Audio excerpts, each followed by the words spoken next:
మతం పేరుతో రెచ్చగొడుతూ MP Arvind పిచ్చోడిలా మారిపోయారని Congress MLC Balmuri Venkat అన్నారు. నిజామాబాద్లో ఎన్ఎస్యుఐ ఆధ్వర్యంలో సన్నాహక సమావేశం నిర్వహించారు. బీజేపీ బీఆర్ఎస్ ఒకటే అన్నారు ఆయన. దేవుడిపై నమ్మకాన్ని ఓట్ల కోసం వాడుకుంటున్నారని విమర్శించారు.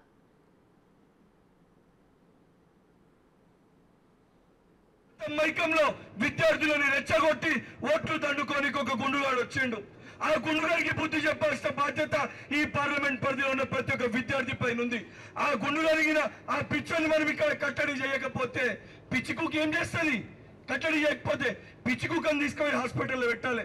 కానీ పిచ్చికుక్క రోడ్ల పైన పడి తిరుక్కుంటూ విద్యార్థుల మధ్యలో చిచ్చు పెట్టి విద్యార్థుల మధ్యలో కొట్లాడబెట్టే ప్రయత్నం చేస్తున్నారు. మన తెలంగాణలో ఒక సంస్కృతి సాంప్రదాయం ఉంటుంది. మనం గ్రామాలలో కుల మతాలకు అతీతంగా వరుసలు పెట్టుకొని పిలుచుకుంటాం, చేస్తారని మాట్లాడతారు. ఆ గాడిదలకు అర్థమైతలేదు. అదనైనా మేము పొద్దున్న లేస్తే మేము దేవుణ్ణి పూజ చేసుకుంటాం మేము కూడా. కానీ ఏ దేవుణ్ణి ఏ రోజు పూజ చేయాలనేది అది మా ఒక స్వేచ్ఛ. మేము శ్రీరామనవమి రోజు రాముని పూజిస్తాం, వినాయక చవితి రోజు గణపతిని పూజిస్తాం, అస్సాం పోతే కామాఖ్య దేవిని పూజిస్తాము, ఏదైతే ఆంధ్రప్రదేశ్ వస్తే ఏడుకొండల వెంకన్నని పూజిస్తాము, మన దగ్గర లక్ష్మీ నరసింహస్వామిని పూజిస్తాము, అటు ములుగు పోతే సమ్మక్క సారక్కని పూజిస్తాము. అది మన స్వేచ్ఛ. మనం ప్రతి దేవుణ్ణి నమ్ముతాము, మన నమ్మకాన్ని మనం నమ్ముతాము. కానీ ఈరోజు కేవలం నమ్మకాన్ని చూపించి ఏదైతే అవసరాన్ని పక్కకు పెట్టి బీజేపీ పార్టీ రాజకీయం చేసే ప్రయత్నం చేస్తుంది.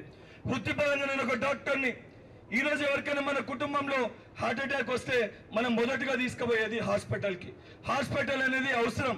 హాస్పిటల్ తీసుకుపోయినాక సర్జరీ అయిన తర్వాత దేవుణ్ణి ప్రార్థిస్తాం, ఏదైతే ఆపరేషన్ చక్కగా కావాలని చెప్పి, ఆపరేషన్ సక్రమంగా జరగాలని చెప్పి దేవుణ్ణి ప్రార్థిస్తాం. ఇది నమ్మకం.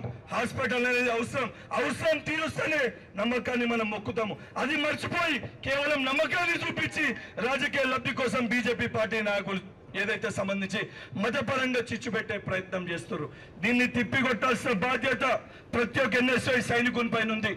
ఏదైతే సంబంధించి ఈ బాధ్యతని కేవలం ఒక ఎమ్మెల్సీ లెక్క కాదు, ఎన్ఎస్ఐ రాష్ట్ర అధ్యక్షునిగా ముఖ్యమంత్రి గారికి మాటిచ్చిన తెలంగాణ రాష్ట్ర వ్యాప్తంగా ప్రతి విద్యార్థి దగ్గర తిరుగుతా, ప్రతి యువకుడి దగ్గరికి పోతా. ఏదైతే మన కులం ఉందో, ఏదైతే మా కులం ఉందో ఆ యువ కులాన్ని తప్పనిసరిగా ఈ పార్లమెంట్ ఎన్నికల్లో చైతన్య పరుస్తాము.